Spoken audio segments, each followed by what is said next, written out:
ব্যথা করতেছে। হ্যাঁ আবার এই পাশে ঘুরেন, এ পাশে মোটামুটি ভালো করে, কিন্তু এই পাশে ঘুরে না, এ পাশে খুব কষ্ট হয় ঘুরে, হ্যাঁ ব্যথা হচ্ছে। হ্যাঁ শোন, কি হচ্ছে মানে C2টা ট্রান্সলেট হয়ে আছে, কোথায় ট্রান্সলেট হয়ে আছে দেখো, রেখে দেন, একটা রেখে দেন, C2টা ট্রান্সলেট হয়ে আছে। নরম, বড় করে শ্বাস নেন, বড় করে শ্বাস।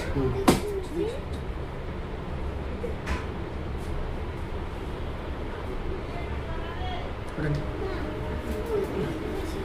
দেখি এখন। পেটে ঘোরান। Wow. দেখছো? Yes.